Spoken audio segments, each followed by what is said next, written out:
കുറേ കാലമായില്ലേ കണ്ടിട്ട്. അപ്പം ഞാനൊരു ചെറിയ ട്യൂട്ടോറിയൽ സെഷൻ ആയിട്ടാണ് വന്നിട്ടുള്ളത്. നിങ്ങൾ റിക്വസ്റ്റ് ചെയ്ത് എനിക്ക് അധികം ആൾക്കാരും പറഞ്ഞിട്ടില്ല. മ്യൂറൽ പെയിന്റിങ് കഴിഞ്ഞിട്ട് എനിക്ക് അധികം റിക്വസ്റ്റ് വന്നത് ആക്രിലിക് പെയിന്റിങ്ങിന്. അപ്പം അതേപോലെയുള്ള ഒരു സിമ്പിൾ ആക്രിലിക് പെയിന്റിംഗ് ആയിട്ടാണ് ഞാൻ ഇന്ന് വന്നിട്ടുള്ളത്. ഏതാണല്ലേ, അതാണ് നമ്മൾ ഇന്ന് ചെയ്യാൻ പോകുന്നത്, ആക്രിലിക് പെയിന്റിംഗ്. അപ്പം നമുക്ക് ഈ പെയിന്റിംഗ് ചെയ്യാൻ എന്തൊക്കെ മെറ്റീരിയൽസാണ് വേണ്ടതെന്ന് നോക്കാം. നമുക്ക് ക്യാൻവാസ് വേണ്ട. ക്യാൻവാസിന് പകരം നമ്മളിവിടെ കേക്ക് ബോർഡാണ് യൂസ് ചെയ്യുന്നത്. വർഷത്തിൽ ആരെങ്കിലും ഒരാളെ ബർത്ത്ഡേ കേക്ക് മുറിച്ചിട്ടുണ്ടാവില്ലേ അല്ലേ, അത് നമുക്ക് ഒപ്പിച്ചെടുത്ത് വെച്ചാൽ മതി. അപ്പോൾ ആ കേക്ക് ബോർഡിനൊക്കെ നമ്മൾ ബേസ് ആയിട്ട്, അതായത് ക്യാൻവാസിന് പകരം നമ്മൾ കേക്ക് ബോർഡാണ് യൂസ് ചെയ്യുന്നത്. പെയിന്റ് നിങ്ങളുടെ കയ്യിൽ അവൈലബിൾ ആയിട്ടുള്ള ഏത് ആക്രിലിക് പെയിന്റിംഗ് ആണ്, ഓൾറെഡി ടോപ്പിക് ഇട്ടല്ലോ, ആക്രിലിക് പെയിന്റിംഗ് ആണ് നമ്മൾ ചെയ്യുന്നത്. ആക്രിലിക് പെയിന്റ് യൂസ് ചെയ്യാം. ബ്രഷ് എല്ലാ സൈസ് ബ്രഷിനൊന്നും ഒരു ആവശ്യമില്ല. നമുക്ക് 2 സൈസ് മിനിമം വേണ്ടത്. ഒരു റൗണ്ട് ബ്രഷ് മതി. റൗണ്ട് ബ്രഷ് നന്നായിട്ട് യൂസ് ചെയ്യാൻ അറിയുന്ന ആളാണെങ്കിൽ കുഴപ്പമില്ല.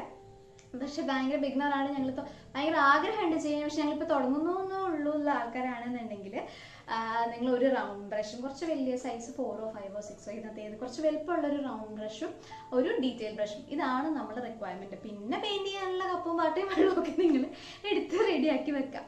ഓക്കെ, അപ്പൊ നമുക്ക് തുടങ്ങാം. ഓക്കെ, അപ്പൊ നമ്മുടെ ഫസ്റ്റ് സ്റ്റെപ്പ് അല്ലെങ്കിൽ ഫസ്റ്റ് ഇത് എന്ന് പറയുന്നത് ഇതിന്റെ സ്കെച്ച് ഇടുക. അതായത് നമുക്കൊരു ഔട്ട്ലൈൻ വേണ്ടേ, എവിടെയാണ് നമ്മൾ പെയിന്റ് ചെയ്യേണ്ടത്, എവിടേക്കാണ് നമ്മൾ ഒരു സർട്ടൺ കളർ കൊടുക്കേണ്ടതെന്നൊക്കെ നമുക്കൊരു ഐഡിയ കിട്ടാൻ വേണ്ടി നമ്മൾ ജസ്റ്റ് റഫായിട്ട് ഒരു സ്കെച്ച് ഇടും. അപ്പൊ നമ്മളെ പെയിന്റിങ്ങിന്റെ ഫോട്ടോ ഓൾറെഡി നമ്മൾ പോസ്റ്റ് ചെയ്തിട്ടുണ്ട് ഇൻസ്റ്റാഗ്രാം ഹാൻഡിൽ ഇപ്പം വരും, എവിടെയെങ്കിലും വരും. അപ്പം അവിടെ എന്നിട്ട് ഫോട്ടോ, സ്കെച്ചിന്റെ ഫോട്ടോവും പെയിന്റിങ്ങിന്റെ ഫോട്ടോവും ഞാൻ ഓൾറെഡി പോസ്റ്റ് ചെയ്തിട്ടുണ്ട്. അപ്പൊ സ്കെച്ചിന്റെ ഫോട്ടോ പോസ്റ്റ് ചെയ്തതെന്ന് വെച്ച് കഴിഞ്ഞാൽ എന്താണ് ഞാൻ അതിനകത്ത് വരച്ചിട്ടുള്ളത് എന്നുള്ളത് നിങ്ങൾക്ക് ഒരു ഐഡിയ കിട്ടാൻ വേണ്ടിയിട്ടാണ് ഞാൻ ഓൾറെഡി എന്താണ് ഞാൻ സ്കെച്ച് ഇട്ടെന്നുള്ളതിന്റെ ഫോട്ടോ പോസ്റ്റ് ചെയ്തിട്ടുണ്ട്. അപ്പൊ അതൊന്ന് ജസ്റ്റ് നോക്കിയിട്ട് നിങ്ങളൊരു ജസ്റ്റ് റഫ് സ്കെച്ച് ഇടുക. റഫ് സ്കെച്ച് മതി. നിങ്ങൾ ഭയങ്കരമായിട്ടൊരു നമ്മളൊരു ഫിഷ് അല്ലേ ചെയ്യുന്നത്, അപ്പൊ അതിന് കറക്റ്റ് ഷേപ്പ് ഒന്നും വേണ്ട. ഏകദേശം ഒരു ഷേപ്പ്, ഏകദേശം ഒരു ഇല, ഏകദേശം ഒരു പൂവ്, ആ ഒരു അത്ര മാത്രം മതി.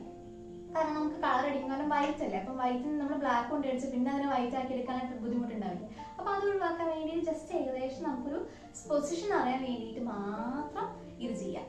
ഓക്കെ, അപ്പൊ അത് നോക്കി നമ്മൾ സ്കെച്ച് റെഡിയാക്കി. സ്കെച്ച് റെഡിയാക്കിയ ശേഷം എന്താ ചെയ്യുക, നമ്മൾ ഇതിന്റെ ബേസ് കോഡ് അടിച്ചിടണം. ബേസ് കോഡ് അടിച്ചിടുമ്പോൾ ഞാനൊക്കെ നോർമലി ആക്രിലിക് ചെയ്യുമ്പം ചെയ്യുന്നത് വെച്ച് കഴിഞ്ഞാൽ ബാക്ക് സൈഡിൽ നിന്നാണ് തുടങ്ങുക. നിങ്ങൾക്ക് മെയിൻ ഒബ്ജക്റ്റിന് ആദ്യം ചെയ്യണമെങ്കിൽ അങ്ങനെയും ചെയ്തുതരാം. പക്ഷെ ഞാൻ ബാക്കിൽ നിന്നാണ് തുടങ്ങാറ്. ആദ്യം ഏറ്റവും ബാക്കിൽ ഏത് കളറാണ് വരിക അത് വെച്ച് തുടങ്ങി പിന്നെ മുകളിലോട്ട് കയറി വരികയാണ് ചെയ്യാറ്.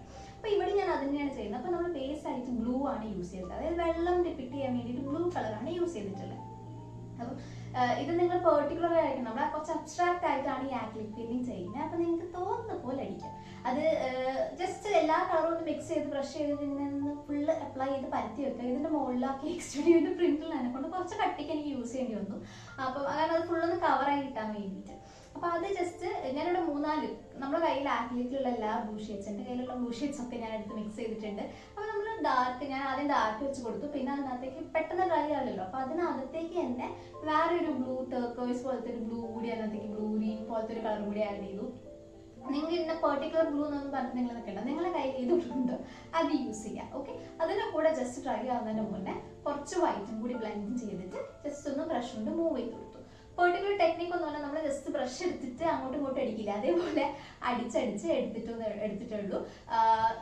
നമ്മൾ കുറേ ഒരു സ്ഥലത്ത് ഇങ്ങനെ അടിക്കുമ്പോൾ അതിങ്ങനെ ബ്ലെൻഡ് വരില്ല. പക്ഷെ നമ്മൾ ഡ്രൈ ആവുന്നതിന് മുന്നേ ചെയ്യണം. പകുതി ഡ്രൈ ആയിട്ടും പകുതി ഡ്രൈ ആവാതെയും ചെയ്ത് കഴിഞ്ഞാൽ ഇത് കറക്റ്റ് ബ്ലെൻഡ് ആയി വരില്ല. അപ്പൊ ഡ്രൈ ആവുന്നതിന് മുന്നേ നമ്മൾ ജസ്റ്റ് ഇത് കുറെ ടൈം ഒന്നും എടുക്കാൻ പാടില്ല. നമ്മൾ കുറച്ചിങ്ങനെ സ്പ്രെഡ് ചെയ്ത് വരുമ്പോൾ ഇത് ഓട്ടോമാറ്റിക്കലി ബ്ലെൻഡ് ആയിട്ട് വരണം. അപ്പോൾ നിങ്ങൾ ഏത് ഡയറക്ഷനിലാണ് മൂവ് ചെയ്യുന്നത് ആ ഡയറക്ഷനിൽ ഇത് ബ്ലെൻഡ് ആയിട്ട് ഇതേപോലെ ടെക്സ്ചർ നിങ്ങൾക്ക് കിട്ടും.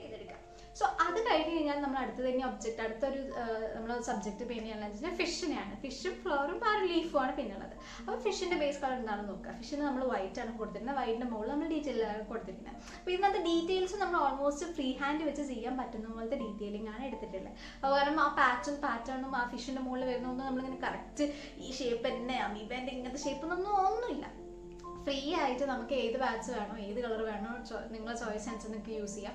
ഞാനിവിടെ ഫിഷിന്റെ മുകളിൽ ഡീറ്റെയിൽ ചെയ്യാൻ വേണ്ടിയിട്ട് വൈറ്റ് ബേസ് ഫില്ല് ചെയ്തതിന് ശേഷം ഓറഞ്ചും കുറച്ച് റെഡും കുറച്ച് ബ്ലാക്കും മിക്സ് ചെയ്തിട്ടാണ് ചെയ്തിട്ടുള്ളത്. നിങ്ങൾക്ക് ഈ യെല്ലോ, അപ്പം നിങ്ങൾക്ക് അത് വേണ്ട, ഓറഞ്ച് വേണ്ട, നിങ്ങൾക്ക് യെല്ലോ മാത്രം മതി, യെല്ലോവും ബ്ലാക്കും മാത്രം മതി വെച്ചാൽ അത് കൊടുക്കാം.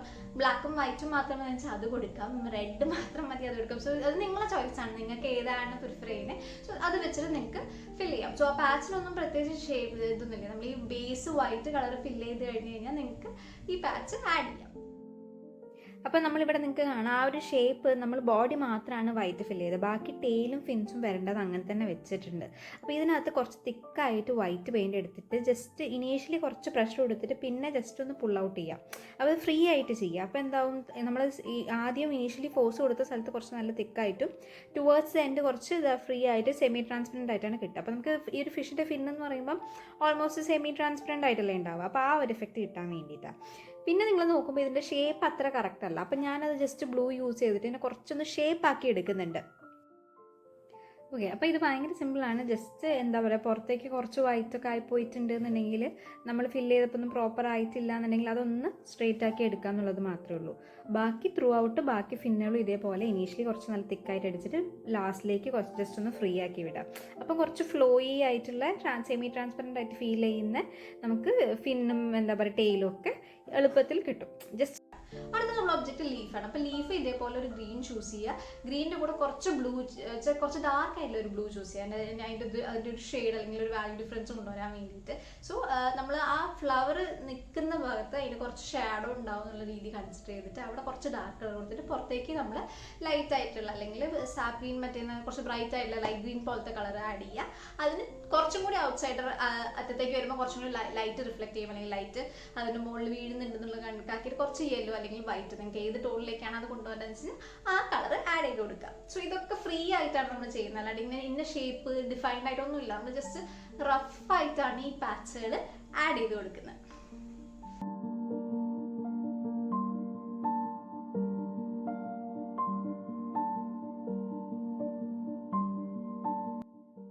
അപ്പോൾ നമ്മൾ നോക്കുകയാണെങ്കിൽ ഇതിനോട് ബ്ലാക്ക് കൊണ്ട് നമ്മളൊരു സൈഡിൽ ഡെപ്ത് തോന്നിക്കാൻ വേണ്ടിയിട്ട് കുറച്ച് ഷാഡോ പോലെ ഫീൽ ചെയ്യാൻ വേണ്ടിയിട്ട് ബ്ലാക്ക് കൊണ്ട് കൊടുത്തിട്ടുണ്ട്. പിന്നെ നമ്മൾ വെയിൻസും ബ്ലാക്ക് കൊണ്ടാണ് ചെയ്യുന്നത്.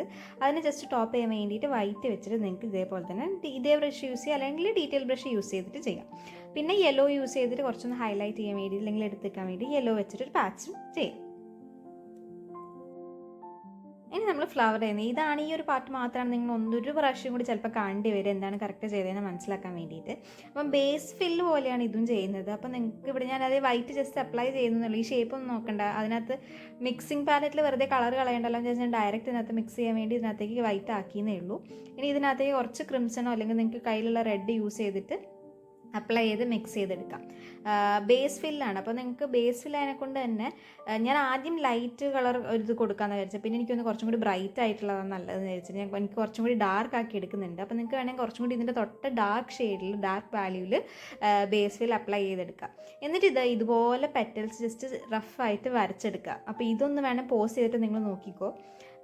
എന്നിട്ട് ഇതിന് നടുവിൽ ഇതുപോലെ വൈറ്റ് യെല്ലോ സ്പോട്ടുകൾ ആഡ് ചെയ്ത് കൊടുക്കുക, തിക്കായിട്ട് ആഡ് ചെയ്ത് കൊടുക്കുക. ഞാൻ ആദ്യം വിചാരിച്ചു ഈ പീസ് ആഡ് ചെയ്യേണ്ടത്, കുറച്ച് ക്ലാരിറ്റി കുറവുണ്ട്, പക്ഷേ എന്നാലും എനിക്ക് നിങ്ങൾക്ക് കുറച്ചും കൂടി മനസ്സിലാക്കാൻ വേണ്ടി ഞാൻ അവിടെ നോട്ട് ചെയ്ത് വിചാരിച്ചത് കേട്ടോ. അതിന് ശേഷം ഇനി പെറ്റൽസ് നിങ്ങൾക്ക് വേണമെങ്കിൽ ഇൻഡിവിജ്വലി ഞാൻ പറഞ്ഞില്ല, ബേസ് നിങ്ങൾക്ക് കുറച്ചും കൂടി വേണമെങ്കിൽ ഡാർക്ക് ആക്കി ആഡ് ചെയ്ത് കൊടുക്കാം. ഞാൻ ഇത് ഫുള്ള് ഡാർക്കാക്കി എടുക്കും. അപ്പോൾ ഇനീഷ്യലി നിങ്ങൾ വെറുതെ 2 പ്രാവശ്യം ഡബിൾ പണി എടുക്കണ്ട. അപ്പോൾ ഇനീഷ്യലി തന്നെ നിങ്ങൾക്ക് ബേസ് കുറച്ചും കൂടി ക്രിംസൺ അല്ലെങ്കിൽ ഇതുപോലത്തെ ബ്രൈറ്റ് റെഡിലേക്ക് ആക്കി എടുത്തിട്ട് പിന്നെ അതിൻ്റെ മുകളിൽ ടോപ്പിംഗ് മാത്രം ഇതുപോലെ ലൈറ്റ് വെച്ചിട്ട് ആഡ് ചെയ്ത് കൊടുത്താൽ മതി. എന്നിട്ട് അതും കഴിഞ്ഞിട്ട് അബ്സ്ട്രാക്റ്റ് ആയതിനെക്കൊണ്ട് നമ്മൾ കുറച്ചും കൂടി അത് സ്റ്റാൻഡ് ഔട്ട് ചെയ്യാൻ വേണ്ടിയിട്ട് വൈറ്റ് യൂസ് ചെയ്തിട്ട് ഒരു റഫായിട്ട് പെറ്റലിന് ഔട്ട്ലൈനും കൊടുക്കും. അപ്പോൾ ഞാനിവിടെ ഡാർക്ക് കളർ ആഡ് ചെയ്യുന്നില്ല. അപ്പം നിങ്ങൾ ബേസ് എടുത്ത കളർ കുറച്ച് ഡാർക്ക് ആക്കി കഴിഞ്ഞ് കഴിഞ്ഞാൽ ജസ്റ്റ് ഇതിൻ്റെ തൊട്ട് ഡാർക്ക് അല്ലെങ്കിൽ ബ്രൗണോ ബ്ലാക്കോ ജസ്റ്റ് ആഡ് ചെയ്തിട്ടൊരു ഡാർക്ക് കൊണ്ട് ജസ്റ്റ് അവിടെ ഒരു ഷാഡോ അല്ലെങ്കിൽ ഡെപ്ത് ഫീൽ ചെയ്യുന്ന പോലെ ഒരു ഷെയ്ഡ് കൊണ്ടുവന്നാൽ മാത്രം മതിയാവും. അപ്പോൾ ഇത് നിങ്ങൾ ചിലപ്പോൾ ആദ്യത്തെ ഒരു പ്രാവശ്യം കാണുമ്പോൾ ചിലപ്പോൾ അത്ര അങ്ങോട്ട് ക്ലിക്കായിന്ന് വരില്ല. അപ്പോൾ നിങ്ങളിത് ഒന്നും കൂടി റിവൈൻഡ് അടിച്ച് കാണുക, അല്ലെങ്കിൽ ഒന്നും കൂടി ജസ്റ്റ് ഒന്ന് കണ്ടു നോക്കിയിട്ട് ഇത് ചെയ്താൽ മതി. ഭയങ്കര എളുപ്പമാണ്. കാരണം നമ്മൾ ഒരു ഭയങ്കര റിയലിസ്റ്റിക് എന്നുള്ള പോലെയൊന്നും നമ്മൾ ഇതിനകത്തേക്ക് ഫോക്കസ് ചെയ്തില്ല. പക്ഷെ അത് കണ്ടു കഴിഞ്ഞാൽ അത് പോവാണ് എന്നുള്ള ഫീലിംഗ് വരുന്ന പോലത്തെ ഒരു ഇതാണ് നമ്മൾ ചെയ്തിട്ടില്ല. അപ്പം എങ്ങനെയാണ് ചെയ്യേണ്ടതെന്ന് കറക്റ്റ് നോക്കിയാൽ മതി. നിങ്ങൾ ഈ ഒരു കളർ ടോണിലുള്ള ബേസ് അടിച്ചാൽ മതി, അതായിരിക്കും നിങ്ങൾക്ക് കുറച്ചും കൂടി എളുപ്പം. എന്നിട്ട് ജസ്റ്റ് വൈറ്റ് കൊണ്ട് ഇങ്ങനെ പെറ്റൽസ് വരച്ചെടുത്താൽ മതി.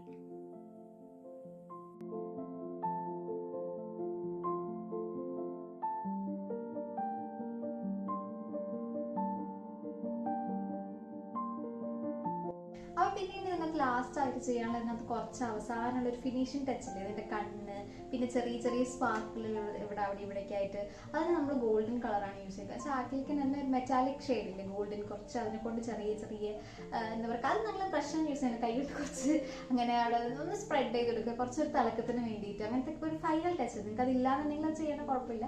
പിന്നെ ചെറിയ സ്പാർക്കിൾസ് അവിടെ ഉണ്ടെങ്കിൽ ചെറിയ വൈറ്റ് സ്പോട്ട്സ് ഒക്കെ ഉണ്ട്. നിങ്ങൾ അത് നമുക്ക് ഇഷ്ടമുള്ള നമുക്ക് അങ്ങനെ ഒന്ന് ആഡ് ചെയ്തിട്ട് കുറച്ചും കൂടി ഒന്ന് എന്താ പറയുക ഒരു സ്പാർക്ലി ഇഫക്റ്റ് വരുത്താൻ വേണ്ടിയിട്ട് ചെറിയൊരു ഡീറ്റെയിലിംഗ് കൂടി ആഡ് ചെയ്ത് കൊടുക്കുക. അപ്പം ഇത്രയും സിമ്പിളായിട്ട് നമ്മൾ ആദ്യമായിട്ട് ചെയ്യുമ്പോൾ തന്നെ നമുക്കൊരു അടിപൊളി റിസൾട്ട് ചെയ്തെടുക്കാൻ പറ്റുന്ന ഒരു പെയിന്റിംഗ് ആയിട്ടാണ് ഞാൻ ഇന്ന് വന്നത്. ഈ ലാസ്റ്റ് പ്രോസസ്സ് എന്ന് പറയുന്നത് വാർണിഷ് ചെയ്യാന്നുള്ളതാണ്. വാർണിഷ് അപ്ലൈ ചെയ്ത് 2 weeks ഡ്രൈയിങ് ടൈം കൊടുത്തിട്ട് വാർണിഷ് അപ്ലൈ ചെയ്ത് പ്രൊട്ടക്ട് ചെയ്ത് വെക്കാം. എല്ലാവർക്കും ഇഷ്ടപ്പെട്ടു എന്ന് വിചാരിക്കുന്നു. നിങ്ങൾ ട്രൈ ചെയ്ത് നോക്കി കഴിഞ്ഞാൽ എന്താ ചെയ്യാറ്, നിങ്ങൾ എനിക്ക് ഇൻസ്റ്റാഗ്രാമിൽ അയച്ചു തരിക. I'm waiting to see them. So പിന്നെ എന്തെങ്കിലും പറയണ്ടോ? എനിക്ക് പറയാനുണ്ട്. സന്നിക്കുട്ടിക്ക് ഒരു ഹായ് എന്നോട് കഴിഞ്ഞ പ്രാവശ്യം പറയുന്നുണ്ട്, അടുത്ത വീഡിയോ ഒരു ഹായ് പറയണമെന്ന്. സോ സന്നിക്കുട്ടിക്ക് ഒരു ഹായ്. അപ്പം അതേപോലെ നിങ്ങൾ പെയിന്റിംഗ് ട്രൈ ചെയ്ത് നോക്കുക. ഇനി അടുത്ത വീഡിയോ കാണുമ്പോഴേക്കും ബൈ.